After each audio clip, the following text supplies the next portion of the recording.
ये कथाएं पूरी तरह से कल्पना पर आधारित है। इनमें वर्णित स्थान, पात्र, घटनाएं और रहस्य वास्तविक नहीं है। किसी भी व्यक्ति, स्थान या घटना से इनका कोई संबंध नहीं है।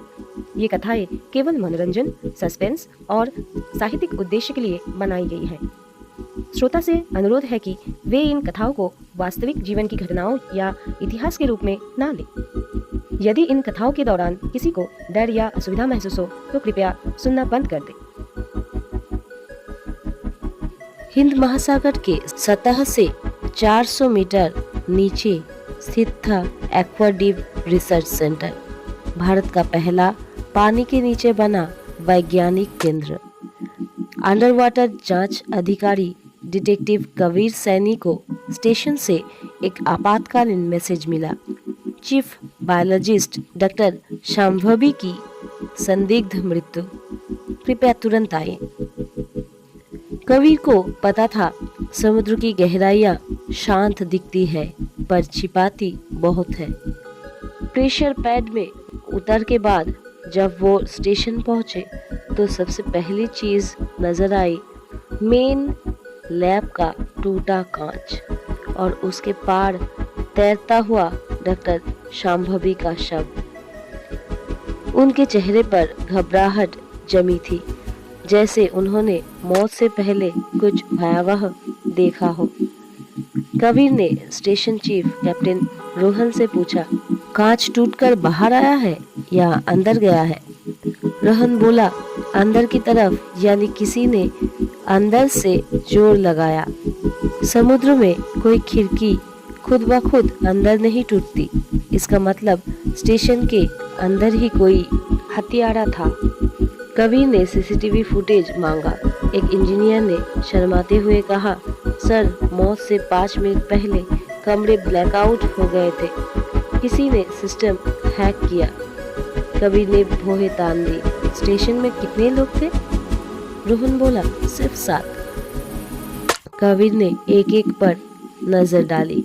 कैप्टन रोहन, स्टेशन प्रमुख, डॉक्टर आलोक, रसायन विशेषज्ञ, Meera, under water engineer, Raghav, तकनीकी कर्मचारी, अमीना, समुद्री जीव वैज्ञानिक, देव, नया इंटर्न और डॉक्टर शांभवी, मृत।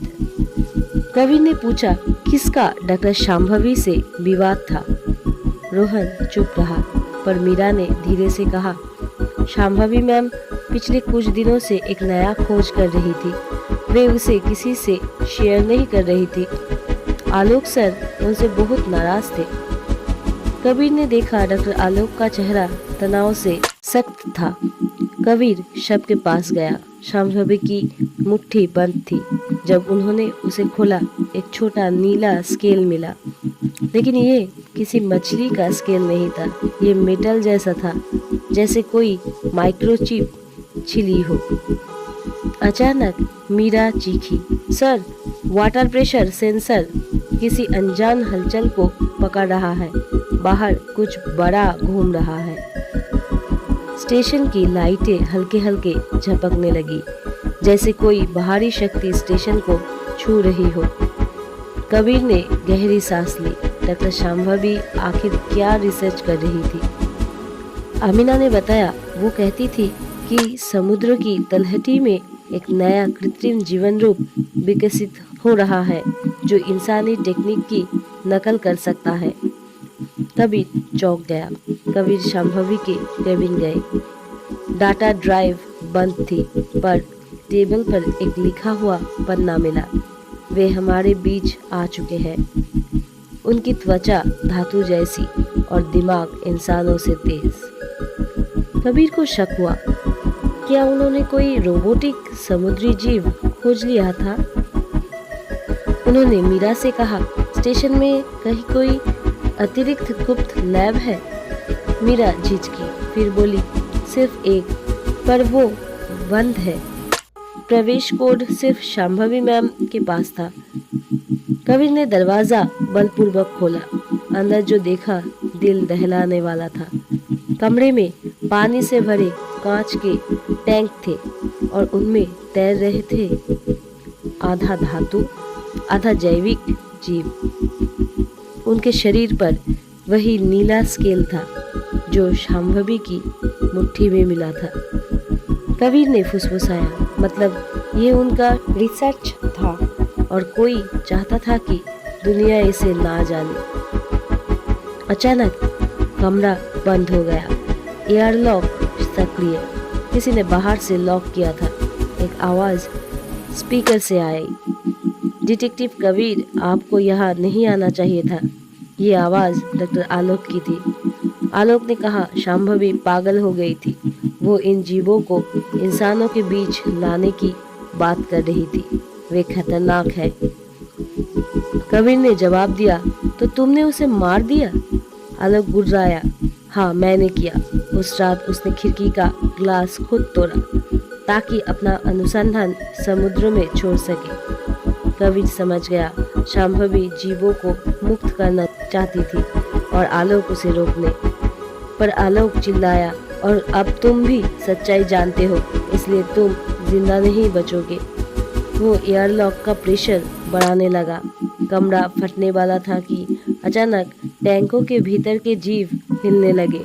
उनकी आंखें चमकीली नीली हो गई। उन्होंने टैंक की दीवारें तोड़ी और धातु जैसी पूंछ से दरवाजा कुचल दिया। कबीर बाहर निकल पड़े। आलोक डर के मारे पीछे हट गया। नहीं, तुम लोग तो नियंत्रण में थे। तुम्हें मेरी बात माननी चाहिए थी। पर जीवों ने उसकी तरफ नहीं देखा। वे समुंदर की ओर तैरने लगे। अमीना भागती हुई आई। सर, वो बाहर जा रहे हैं। शायद शांभवी मैम की रिसर्च यही चाहती थी कि वे समुद्र का हिस्सा बने, जेल का नहीं। कबीर ने कहा, और आलोक इन्हें पूरी तरह नष्ट करना चाहता था, इसलिए उसने शांभवी को भी मार दिया। आलोक हाथ जोड़ने लगा। मुझे लगा था मानवता को बचा रहा हो। कबीर ने ठंडी आवाज में कहा, तुमने एक इंसान की हत्या की है। बाकी फैसला अदालत करेगी।